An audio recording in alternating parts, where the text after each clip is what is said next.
All right, good morning, Bryant Bengals. Today I'm going to teach you how to straw weave. It's really simple. It's really fun. It's a project that we typically do at the end of the year, kind of right before school ends, just because it's a fun project and it's a good way to relax, and the kids love it. It's one of our students' most favorite lesson. So this is going to be a 3-part lesson. So part 1 will be, I'm going to teach you how to make your loom, okay? Part 2 will be the actual process of weaving, and the 3rd lesson will be how to take your straw weave off your loom or off your straws. So we're just going to go little by little and kind of slow, just so we all can get it. All right. The things that you really need for straw weaving, and this is something you can do at home as well, are straws, yarn, tape, and scissors. As far as tape goes, you can use any kind of tape. We use masking tape here at the school because that's what we have, but you can use whatever tape you have at home.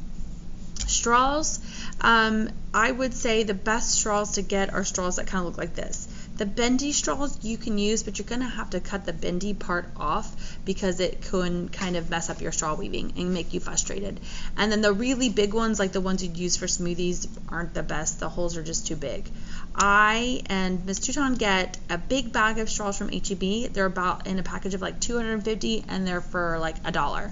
So really great price. Anyways, and then my yarn I get at Hobby Lobby, Walmart, and Michael's.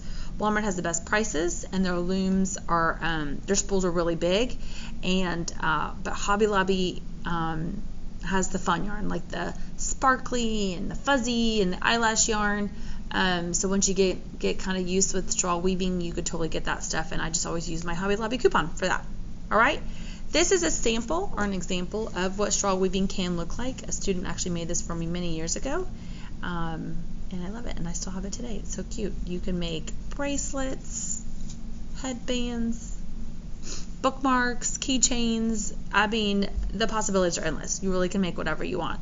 Sometimes kids will even glue googly eyes on theirs and make them into these fun little monsters.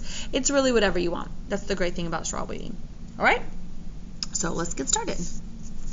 I'm gonna move this stuff out of the way. All right.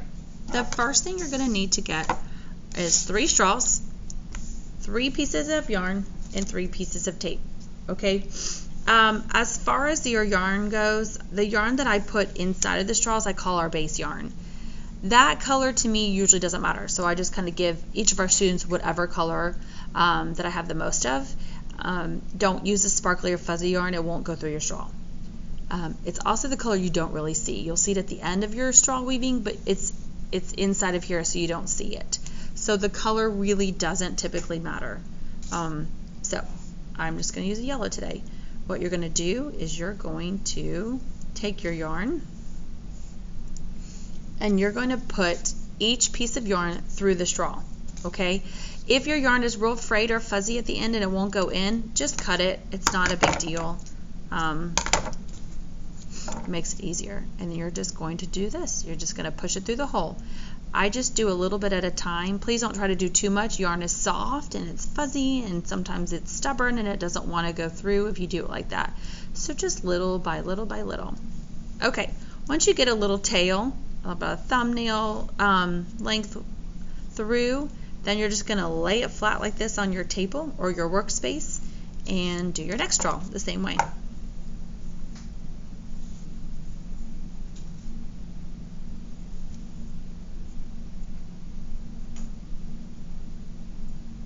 The more you do of these, the faster you'll get.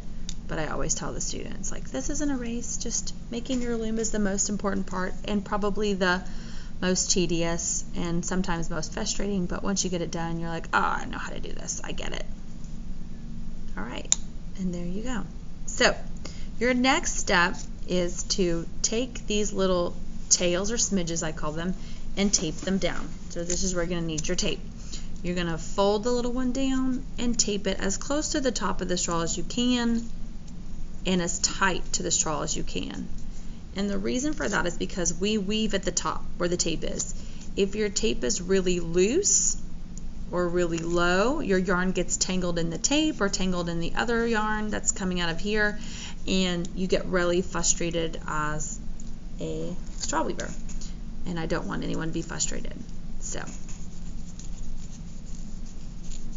alright, so one end will look like this. You'll have the 3 pieces of tape, and then you'll have this long tail. This is where you're going to take your tail and you're going to tie it off. The reason for that is because eventually all of your yarn will be, this whole thing will be full of yarn, and once you pull your straws out, if you don't have it tied off, your yarn could come unraveled and you can lose everything. This is our loom, okay? These are our support system. The color straws that you have don't matter. We don't keep it. There are no straws in this piece at all. Eventually the straws come out, and then all you have left is your straw weave. So, but for now, this is our support system. This is how we're going to weave. If you don't know how to tie, this is a great project that'll help you learn how to tie. And if you do, awesome. So you're going to just tie a knot like this, and there you have it. If this piece bothers you, you can cut it off. Just don't cut it too close to the knot, but I usually just leave it. And there you go. Your loom is done for the day. That's the end of lesson 1.